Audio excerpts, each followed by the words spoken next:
Good evening, everyone. And are we on live stream yet? I don't believe we are. So we'll just Mr.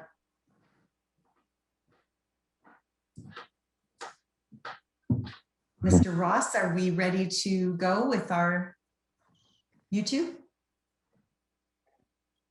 Wonderful. Thank you, everyone. And I'm very sorry to leave you just a little bit late this evening. So we'll get right into it if that's all right with everybody. Mr. Laborasso, do you know how to mute yourself and turn your camera off?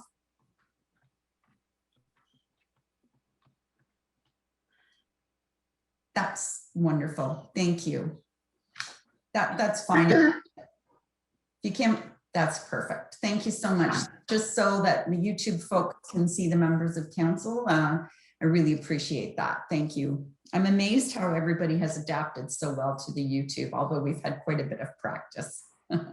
So I'm going to say hello and welcome to everybody who's joining us this evening. Earlier this evening, we did open the meeting for council to discuss non-planning matters, and we're now at the public planning portion of the meeting, which is why we're just a little bit late. Now we will get started, and I would like to advise that this meeting will be audio and This meeting is being recorded. And it's recording now. It's audio and video recorded, live streamed, and shall form part of the record, which will be retained according to the town's retention bylaw. For more information about the collection, please contact the clerk's office. And for any speakers tonight, please, if you could, please remain on mute, and then we'll ask you to turn your audio on when it's your time to speak. So tonight we have one item on the agenda for information and public consultation purposes, with no decisions being made this evening. We'll start by hearing from town staff and then a representative of Parkbridge, the owner of Sandy Cove Acres, concerning a proposed amendment to the town's comprehensive zoning bylaw to permit sheds in Sandy Cove Acres. And after they have spoken, council may have a few questions or provide comment. Then we will have an opportunity for public consultation where members of the public who have pre-registered will be identified on the speakers list. And when it's your turn, I'll ask you to turn on your video and audio, and you will have 5 minutes to ask your questions or express your concerns, and then town staff will respond where possible. Should anyone need to speak for a second time to identify an issue that has not already been raised or to receive clarification, you'll be provided another 5 minutes. That's just so everybody gets one turn first before we go into it again. If there's any questions that staff can't answer tonight, they will be addressed in a staff report that come back to council, and you will be notified when that staff report is coming to council. Should any member of the public watching the live stream wish to make comment during the meeting, they can email or call clerk services, where the deputy clerk will be monitoring for input and will provide your comments to council and town staff during the meeting. Any comments received will become part of the public record. If you do not submit your comments during this meeting, you can still send in your comments, and they will be provided both to council and to town staff. And you will also be added to the circulation list as an interested party, where you will be kept updated on any future information regarding this item. The email and the phone number will be listed on the PowerPoint during the meeting and is also available on tonight's agenda that can be found on the website. So there'll be lots of opportunity. I should have mentioned right off the bat, because this concerns Ward 6, that Councillor Payne is absent this evening. Council has granted her a short leave of absence due to a health issue, and she does send her regrets, but we're all taking up the cause and helping her look after the residents in her area and making sure that she's apprised of what's going on. So I will now hear from the town clerk, Mr. Parkin, on how the public notice of this meeting was provided. Mr. Parkin. Thank you, Your Worship. Notice for this public meeting was circulated in the newspaper on May 27th and June 10th, 2021. and circulated 20 days prior to this meeting to all required agencies. Notice was also posted on the town's website and on the getinvolvedinnisfil.ca website for review and commenting, and was also circulated to Parkbridge Lifestyle Communities, Inc., the owner of the subject lands, Sandy Cove Acres, for distribution to individual residents within the land lease community. Thank you. Has any correspondence been received by clerk services concerning the proposed amendments? Yes, Your Worship, we have received one piece of correspondence from Dave Cooper dated June 10th, stating opposition to the proposed amendment. And just a quick reminder to members of the public that they can provide comment or register their interest regarding this application during this meeting, or up until council makes a decision on the application by contacting the clerk's office. Thank you. Thank you, Mr. Parkin. We'll now hear from Stephen Montgomery, Senior Planner, who will provide a high-level summary of the planning context of the proposed amendment. Whenever you're ready, Mr. Montgomery.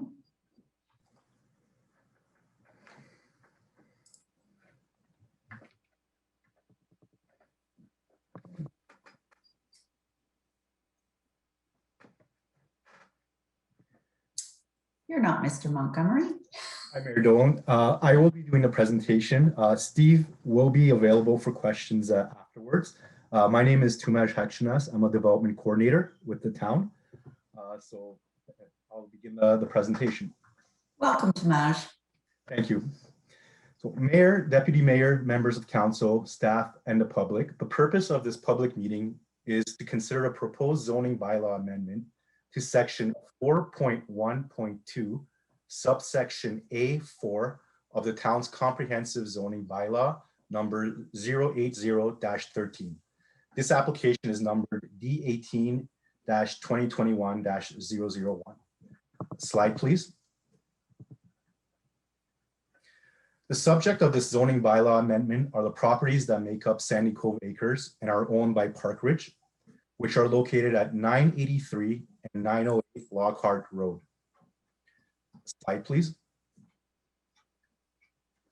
So just a little background on this proposed amendment. Sandy Coves is a land lease community and is zoned residential special community, RSC. So section 4.2.1, subsection A4 of the bylaw currently states that only one home will be permitted on each site and no accessory building or structure shall be permitted on RSC zoned lands. This zoning bylaw amendment has been triggered by town staff to proactively address a prohibition on sheds, which has been in place since 1983. So our goal is to update an outdated regulation as per concerns raised by residents in order to legally allow sheds on home sites in the land lease community. Slide, please.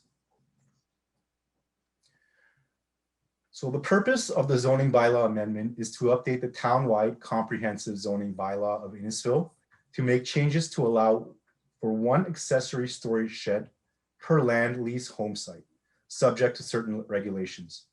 If adopted, the proposed changes will help rectify the current prohibition on accessory storage sheds, therefore reducing expressed concerns regarding individual storage by residents. Slide, please. So staff are proposing 5 sections of regulations in regards to storage sheds on the subject lands. Firstly, as you can see, the minimum distance between a shed and any other street line for an internal special community road shall be 5 meters. And no shed shall be closer to the internal special community road than the home. Furthermore, the minimum distance from a shed to a home on an adjacent site shall be 3 meters. Slide, please. The minimum distance from the boundary of a home site that does not abut an internal special community road shall be 1 meter. The maximum height permitted for sheds on the lots shall be 4 meters or the height of the home. So we'll go with whichever is less. The maximum permitted site coverage, so that's the combination of the home and the shed, shall be 40%. This would be an increase from the current 35% maximum allowed in the current bylaw. No shed shall be greater than 20 square meters in area, and this refers to the footprint or the gross floor area. Slide, please. So the proposed storage shed regulations consider existing Sandy Cove regulations such as setback and height, as well as existing zoning bylaw standards while allowing moderately sized accessory sheds. The proposed zoning bylaw amendment also meets provincial, county, and local planning and development policies. Please also note that the proposed regulations have been circulated to agencies and town staff for comment. This includes the Lake Simcoe Region Conservation Authority as well. Slide, please.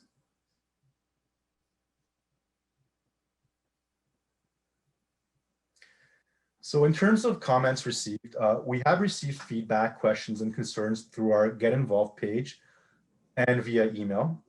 The comments are relating to the following. We have received a lot of support for officially allowing sheds. We've also received support for allowing storage of personal items such as lawnmowers, snow blowers, and garden furniture on lots, rather than at an external storage site, which can be far away and can have limited access. There were concerns about measuring lot coverage and setbacks without the availability of property surveys or lines. So in response to this concern, there are presumed lines which Park Ridge uses to calculate lot coverage and setbacks of houses and decks, which are already regulated in the same fashion by the town's zoning bylaw as the proposed shed regulations. For instance, the minimum home site area is 372 square meters. The maximum site coverage is 35%, and the minimum distance between a home and any other street line for an internal special community road is 5 meters. There were also some concerns about the size, specifically 20 square meters being too large and 4 meters in height being too high. So in response to this concern, staff are looking at possible reductions in size to 15 square meters and 3 meters in height to reduce potential issues concerning size. We've also received questions about grandfathering existing sheds and approvals prior to the bylaw being passed. In response to this, existing sheds will be grandfathered and the town will not be pursuing enforcement action against existing sheds. The intent of this process is to correct an issue in the current bylaw, not allowing sheds, which staff are of the opinion is reasonable land use subject to proposed regulations. Another question we received was regarding the responsibility of shed approvals. So would this be the town's responsibility or Park Ridge's responsibility? In response to this question, the individual residents of Sandy Cove would apply to Park Ridge, the owner of the lands, for an application to alter their site. If the shed is 10 square meters or larger, it will require a building permit, and Park Ridge would then request a building permit from the town. If the shed is smaller than 10 square meters, it would be administered by Park Ridge alone because a building permit wouldn't be required at this point. We've also been asked if the bylaw will be shared with other land lease owners in Ontario as an example.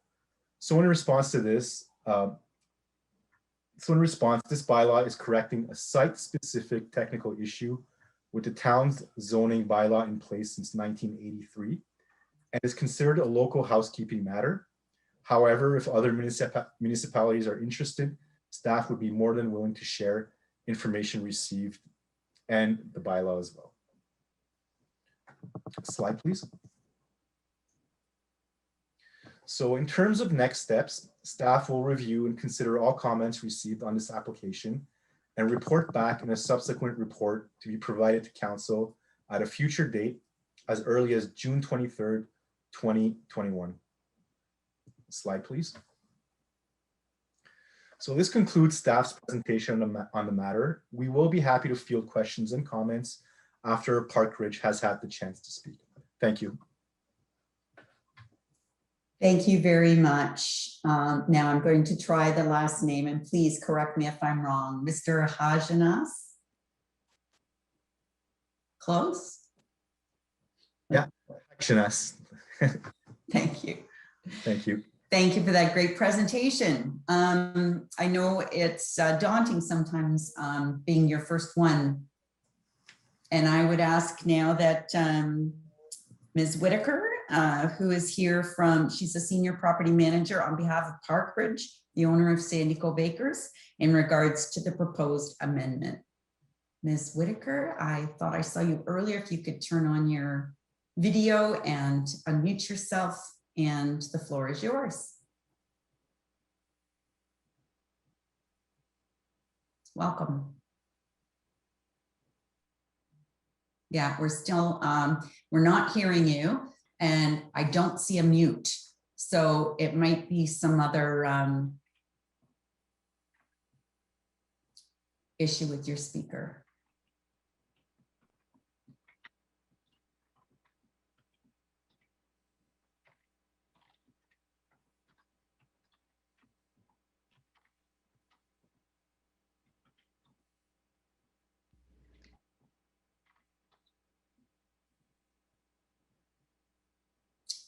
No, Ms. Whitaker, we still can't hear you, I'm afraid. Is there an opportunity for someone from IT that could possibly help Ms. Whitaker?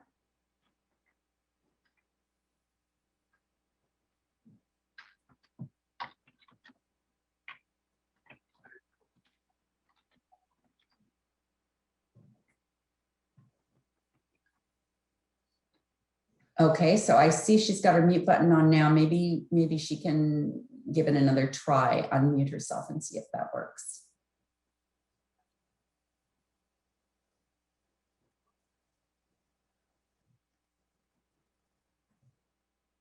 Okay, we'll just give her another few minutes there, see if she can resolve her issue.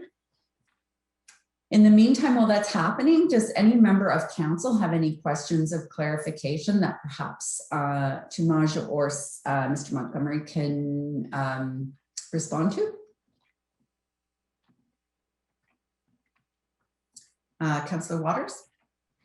Just a quick question. When I heard the word shed, I think of shed something 100 square feet. So I was quite surprised to see the shed could be over 215 square feet, which is the 20 square meters. Just kind of curious, is that just standard size, or so just look for clarification on that. Sure. Through your worship, Councillor Waters, that 20 meters squared, if you look in the shoreline CPPS bylaw, sheds are actually permitted up to 30 meters squared. We thought that was far too large for Sandy Cove Acres. 10 meters squared something smaller than 10 meters squared doesn't require a building permit. And the way that the zoning bylaw is administered chiefly is through the building permit process. So we picked a number that was somewhere in between. There have been some public comments that 20 meters squared is too large. It does allow for a 10 by 20 foot shed, which is quite large. We can look at reducing it. Yeah, that was my especially on those lots, which are relatively small lots, that 20 square meters is quite large, and even the 4 meters height seems to be quite high for they're all. I think most of them are probably most of the houses are under that, so it's going to be smaller. So it's nice that extra definition is there. But it just seemed large for that particular community. It'll be interesting to see what Parkridge says. Thank you. Thank you. Councillor Orsatti? Thank you, Your Worship. I was going to ask the same question, how they came up with the 400 square meters and the size as well. Having worked at Sandy Cove Acres under both the previous owners and Parkridge for 5 years, which was 5 years ago, I'm quite familiar with the property, and I have a great concern with the recommendation or in the report with the maximum height and size of the sheds. Most of the properties can't even accommodate that. Some are short, and for someone to have, I think there was a comment in it about riding lawnmowers. There isn't, and I know Sandy Cove is not expanded, there isn't a property in Sandy Cove that could accommodate a riding lawnmower, because you don't own the land behind, and maintenance maintain common grounds. So, there's a lot of details that need to be considered in this. I'm certainly interested in hearing comments from Ms. Whitaker. Hopefully she'll be able to get back on. And I know that there was, as Mr. Parkin had mentioned, there was a comment from Mr. Cooper, who I believe is still the president of the Homeowners Association at Sandy Cove Acres, who also expressed concern. And I don't know whether that's from a personal level or on behalf of the Homeowners Association. Thank you. I believe the correspondence just said from Mr. Cooper, but we can double check that. And I believe we saw a Stephen Parsons, and I'm wondering if he's also with Parkbridge and might be able to speak to that as well. Just the other thing I would note, though, is it would have to meet all of the recommendations. So if you couldn't meet the minimum distance and the minimum distance from the boundary, the minimum distance from the home, you couldn't build one that big anyway. So like that is the largest of the largest that could be done. So I just wanted to bring that up. I'm gonna if Mr. Parsons, are you with Parkbridge? Yes, I am. Tina's having some technical issues right now, so I'm gonna step in for the time being until she can get that going. That would be wonderful. Thank you. Oh, I think she's going now. Oh, okay. Hello, I'm so sorry. I can hear you. That's wonderful. Yes, I had major technical difficulties there.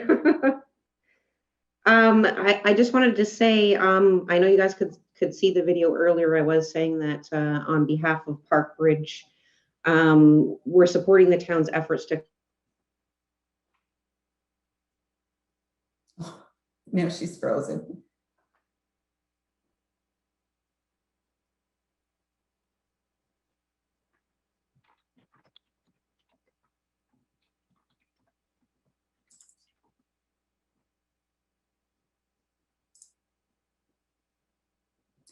Ms. Whitaker, if you could start again. I think you froze and you just got started and then you froze.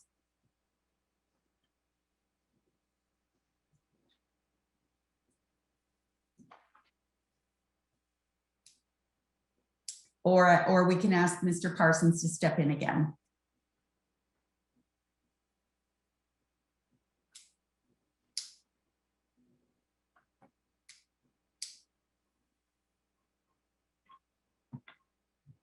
Okay, while we're waiting then, Councillor Seti, you had your card up to speak. Thank you. I just wanted to share that there is one property in Sandy Cove Acres. It's located in the South Park. It is a 2-story building. It's a false upper. So if you allowed the, going up to roof lines, there's exceptions that if that rule was put in place, that could certainly be extended. So I know that I'm sure that Parkbridge itself would want to, have a lot of say in that.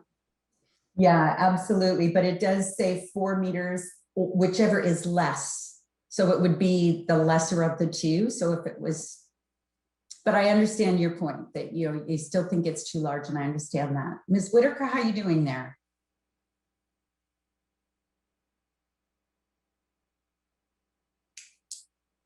She's on mute, and she looks like she's trying to get Mr. Parsons back again. So this, can everybody hear me? I'm sorry for the echo, but I am actually on speakerphone because my computer audio is not working.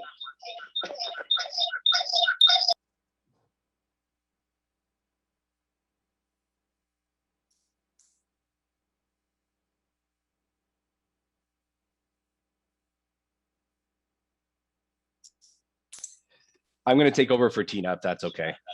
That's fine, Mr. Parsons.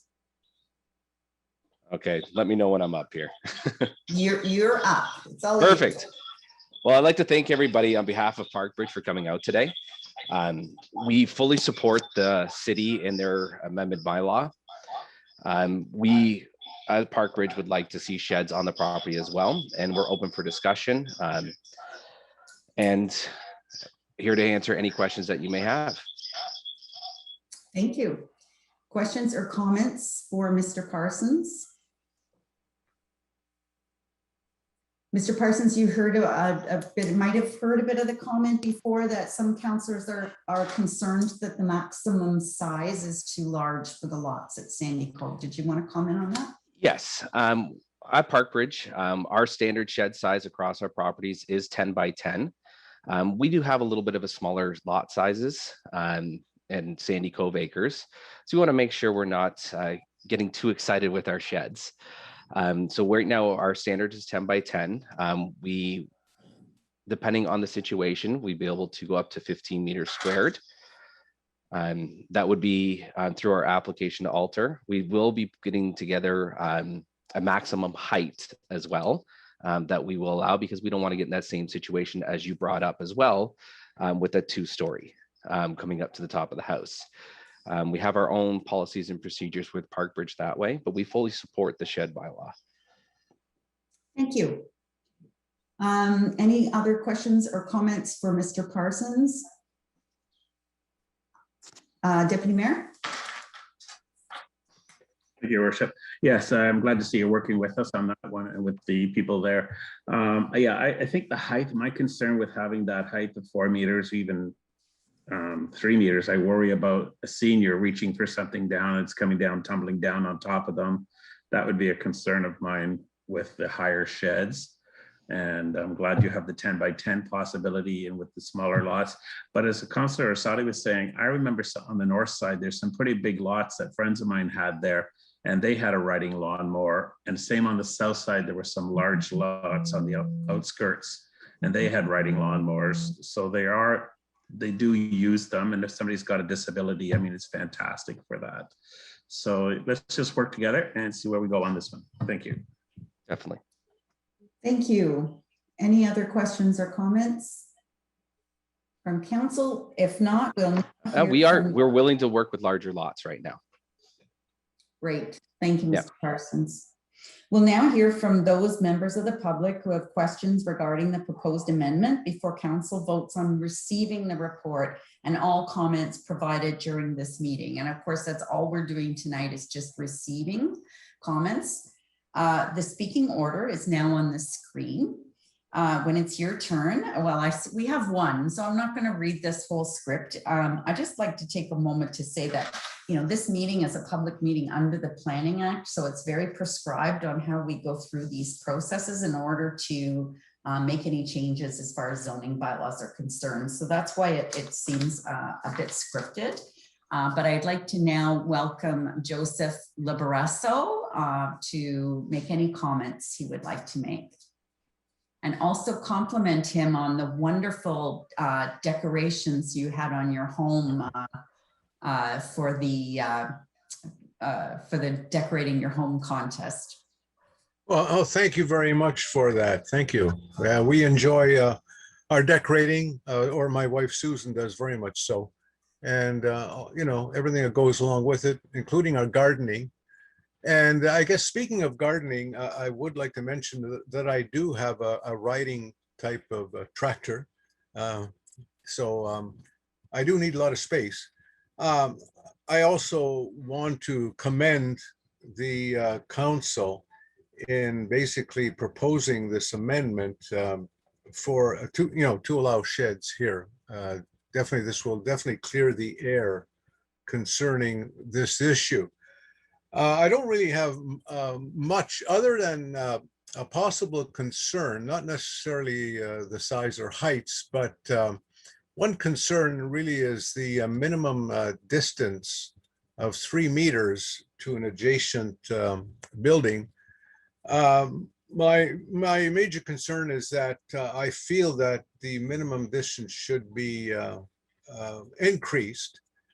And the reason for that is these sheds, of course, contain, in addition to all of the machinery, the lawnmowers, the snow blowers, the power washers, a lot of fuel burning equipment.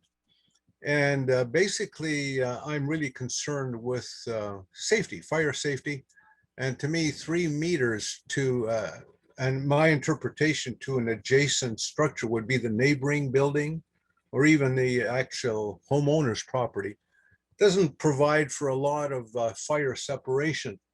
So if any amendment was considered, I would highly suggest that that minimum distance be increased. I would propose even 6 meters, but well beyond 3 meters. And that's basically, you know, my major concern reading the amendment. And that's really my proposal or my submission for now. Thank you. Were you able to hear me? We heard you wonderfully, and Oh, thank you. Good. comments. I just had trouble finding my mute button. It seems to be the night for technical difficulties tonight.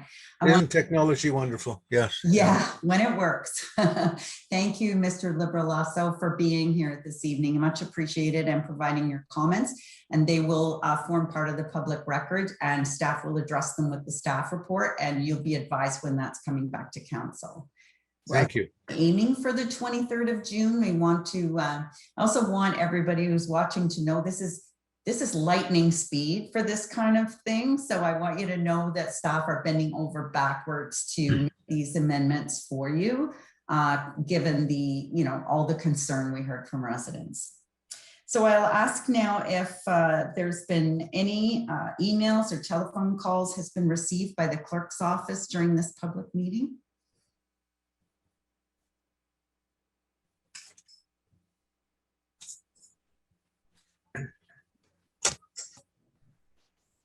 Thank you, Your Worship.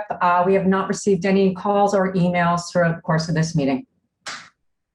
Thank you. So we'll now move on to the recommendations to receive staff report DS-085-21 and any comments provided during this meeting. And I will ask council if council has any further comments or questions. If not, could I please have a mover and a seconder? Councillor Van Berkel, Councillor Ices, all those in favor? Those opposed? That is carried. Thank you to everyone who's taken the time to watch this live stream meeting and presentation regarding the proposed amendment. If you've not made an oral or written submission in regards to this proposal before a decision is reached, you should be aware that the local planning appeal tribunal may dismiss your appeal. Anyone who wishes to provide comment may still do so and may also register as an interested party to be contacted before this application is further considered by council. Please contact the clerk's office at clerksoffice@innisfil.ca. Thank everyone for your participation this evening and have a wonderful evening.